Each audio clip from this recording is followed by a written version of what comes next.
sebagai guru dan pembalut dari kepala sekolah itu terus berusaha melalui program-program yang saya kerjakan sebagai wakil kurikulum sekolah tersebut dengan berbagai kegiatan internal ataupun eksternal yang itu terus saya tingkatkan. Kaitan dengan rekan sejawat, alhamdulillah rekan sejawat di SMP Universitas Tegal karena mayoritas itu ya, karena saya juga mungkin tidak terlalu muda dan tidak terlalu tua, kebanyakan rekan-rekan sejawat di SMP Indonesia itu masih muda. Jadi lebih mengapresiasi dan memberikan motivasi moral ataupun moral terhadap saya khususnya dalam mengikuti pendidikan pendidikan barat. Kaitan dengan murid hampir sama juga, merasa bangga juga. Meskipun saya sebagai guru baru di sana baru kurang lebih 6 bulan, tapi dukungan keterlibatan murid dalam melaksanakan praktik baik di sekolah itu sangat luar biasa. Hal itu dapat diperbaiki dari kesalahan atau kebaikan. Mungkin itu yang kita baik. Baik, itu semua respon ya. Termasuk tadi sudah dilaksanakan praktik secara institusi ya. Nah, mungkin ada rencana depannya untuk mengasah kompetensi guru berat yang kali ini disampaikan. Untuk mengasah kompetensi guru berat ini dimulai dari diri saya dulu, karena sebelum saya memberdayakan rekan sejawat ataupun sekolah ataupun ekosistem sekolah, memang yang menjadi tantangan saya ya, saya harus bisa memberikan jujur atau contoh yang positif. Sekecil apapun programnya, sekecil apapun kegiatannya, saya akan terus berusaha menjaga marwah TGP ini, karena ya saya tidak mau TGP ini dijadikan sebagai warna pembeda, tapi tidak memberikan dampak yang positif. Kaitan dengan itu, pasti kompetensi guru penggerak itu harus saya amalkan dalam diri, dilaksanakan dalam kehidupan sehari-hari. Contohnya dalam pengenalan diri untuk orang lain. Ya, saya sudah melaksanakan atau dilaksanakan bahwa di sekolah kami juga sebagai langkah nyata sesuai dengan instruksi ibu pada hari sebelumnya, komunitas belajar atau komunitas praktisi itu sudah saya buat, meskipun agenda kegiatannya masih minim gitu ya, tapi itu menjadi catatan untuk meningkatkan saya. Dan alhamdulillah yang membuat saya komunitas praktis itu dengan sebutan kompak, komunitas praktisi pendidikan saya, dan itu sudah berjalan dalam benar saya belajar inspirasi juga oleh ibu dengan fasilitator yang baik, mencoba untuk menjadi narasumber dan itu mengikuti kurang lebih 10 sekolah lebih dengan peserta ya kurang lebih 20 sekolah, 20 orang mantap. Nah, alhamdulillah semuanya itu saya berikan sertifikat dan saya juga terima kasih juga ini apa yang saya kerjakan itu tidak lepas dari bimbingan dan arahan itu. Makanya saya apresiasi secara pribadi meskipun hanya sebatas lisan gitu apa yang saya beri, tapi saya yakin bahwa apa yang ibu berikan sekarang tentunya akan berdampak baik kepada saya, kepada sekolah, dan itu tidak akan saya lupakan. Luar biasa Pak Ibnu, berarti komunitas praktisi ini sudah dimulai ya melaksanakan kegiatan ya berjalan tidak sampai putus ya. Kalau orang-orang yang mendukung di sekitar khusus yang ada meningkatkan kompetensi. Ini kalau dari internal dulu, tentunya keluarga ibu ya, karena banyak waktu yang saya buat bersama saya dengan keluarga itu memang fokuskan untuk kegiatan pertama ya istri saya juga, karena waktunya terhambat juga, termasuk sekarang juga ada kegiatan dengan istri, tapi saya lebih fokuskan ke sini dan alhamdulillah semuanya itu terasi.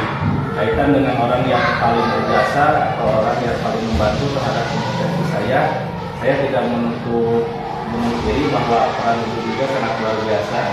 Bahkan kita berkomunikasi cukup intens, baik itu di grup, di telepon dan lain sebagainya. Pasti juga pasti nanti mungkin saya ada kesan yang juga, tapi kaitannya dengan itu ekosistem yang ada di SMP Universitas Tegal dimulai dari ketua yayasan beserta jajarannya, kemudian kepala sekolah, kemudian sejawat guru, menyalahkan murid, dan ini juga yang saya rasakan itu pihak penjaga sekolah yang selalu membuka pintu kantor dan lain sebagainya. Alhamdulillah itu mendukung, dan saya tidak bisa menyebutkan satu atau beberapa, tapi itu kesemuanya yang membantu saya.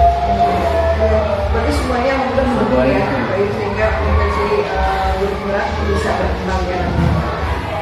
Baik, mungkin selama ini kan sudah belajar ya tentang keguruan tadi dua ya. Iya. Bagaimana penerapannya di sekolah Pak? Untuk penerapan modul 2 yang tidak pembelajaran sosial dan emosional. Jadi sebelum saya ke kelas ya Bu ya, saya akan sedikit bercerita dulu kaitannya dengan pembelajaran sosial dan emosional di luar dari kompetensi dan peran saya sebagai guru penggerak, bahwa saya pernah menerapkan bahwa pembelajaran sosial dan emosional itu saya coba diterapkan kepada guru. Saya meyakinkan bahwa apa yang sedang dikerjakan hari ini itu tidak lepas dari apa yang Allah ridhoi di hari ini. Kaitannya dengan itu adalah ya, kalau kita mengeluh mengenai 5 kompetensi pembelajaran sosial emosional, termasuk kesadaran diri, kesadaran sosial, pengendalian diri, kemampuan berrelasi, dan pengambilan keputusan yang bertanggung jawab. Menurut saya kalau guru mengeluh dengan pembelajaran sosial emosional yang akan dilakukan kepada anak, sementara gurunya itu belum menguasai, maka dikhawatirkan bapak ibu guru itu melampiaskan emosinya kurang tepat sasaran.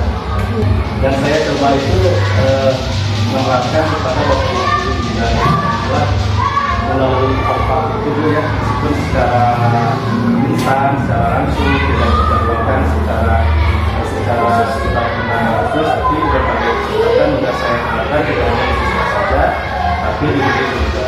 Kaitannya dengan murid dan guru, pembelajaran sosial emosional ini sangat memberikan warna dalam kepada guru untuk mengobservasi anak melalui pembelajaran apa yang akan kita sampaikan. Nah, saya mencoba ya, tapi di kompetensi itu saya tidak mengambil satu.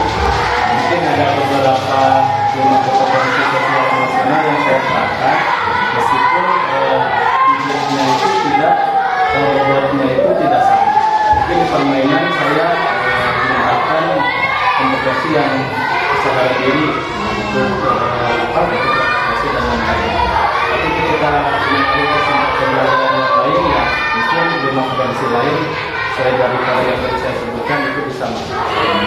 Nah, jadi saya lebih berkolaborasi atau mencoba menerapkan semuanya dalam pembelajaran. Mungkin seperti itu. Berarti semua sudah dilaksanakan yang baik kepada siswa atau kepada guru-guru ya, sudah dicoba. Sudah dicoba ya. Harapannya apa setelah dilaksanakan pembelajaran sosial emosional dari murid itu? Harapannya seperti apa? Harapan yang saya harapkan daripada guru atau daripada murid, pertama kita lebih ikhlas dalam mendidik anak, terutama kita harus bisa melahirkan anak menjadi akhlak yang baik melalui pembelajaran sosial emosional. Karena 5 kompetensi yang dimiliki pembelajaran sosial emosional itu sangat berpengaruh terhadap keseharian anak-anak dalam mengikuti proses pembelajaran. Jadi saya lebih bersikap aja sesuai dengan 6 karakter pembelajaran sosial. Baik, sekarang mungkin ada praktek satu yang dilaksanakan di sekolah ya, berdasarkan tahapan Bagja. Sudah diimplementasikan atau seperti apa? Untuk tahapan Bagja ya, dengan sebenarnya alurnya saya tetap mencoba melalui berbagai kegiatan yang ada dengan visi-misi yang telah saya rumuskan melalui alur tahapan Bagja. Memang faktanya itu tidak semudah apa yang saya tulis, tapi andai kata ada yang sudah berhasil, yang sedang proses ataupun ada yang terhambat, tentunya saya akan mempertanggungjawabkan peran saya sebagai guru penggerak itu melalui bukti autentiknya nanti. Tidak mencari siapa yang salah, tapi biar fakta yang membuktikan itu seperti itu.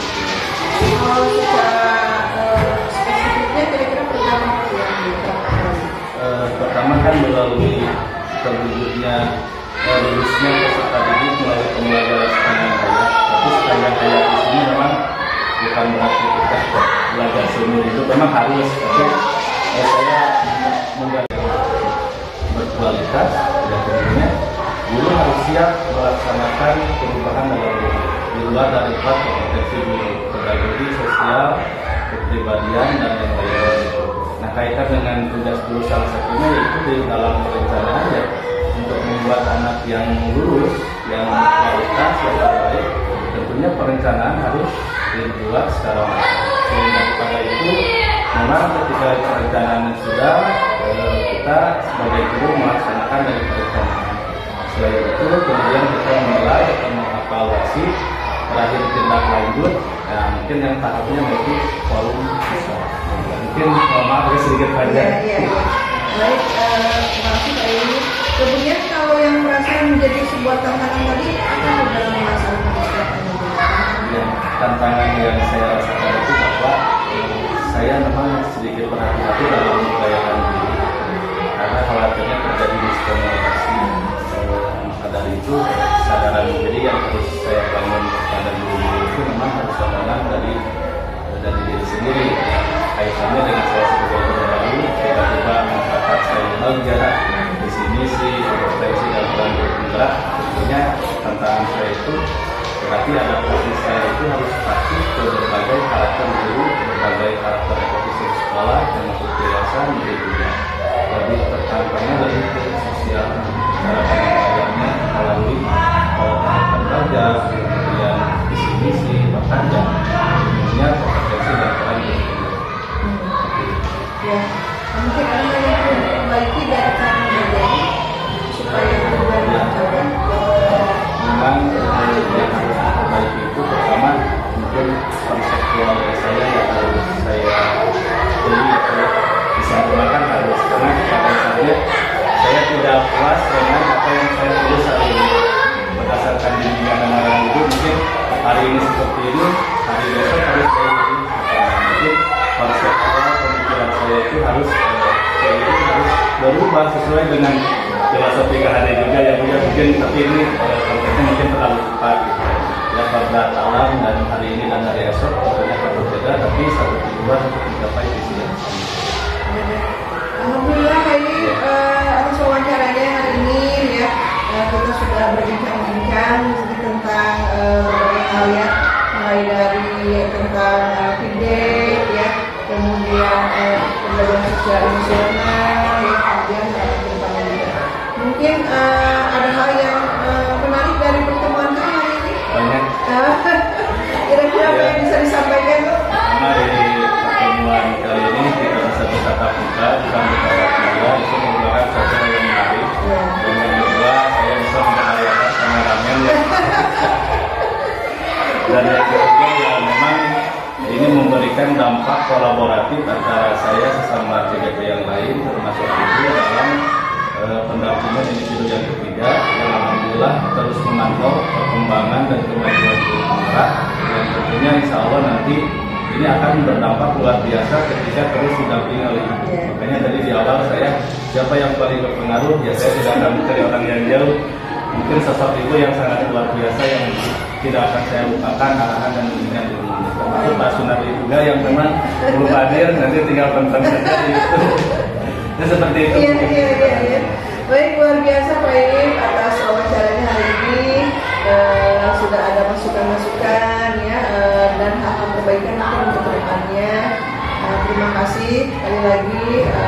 Mungkin kita akan bertemu lagi pada pendampingan selanjutnya, pendampingan yang keempat. Terima kasih. Assalamualaikum warahmatullahi wabarakatuh.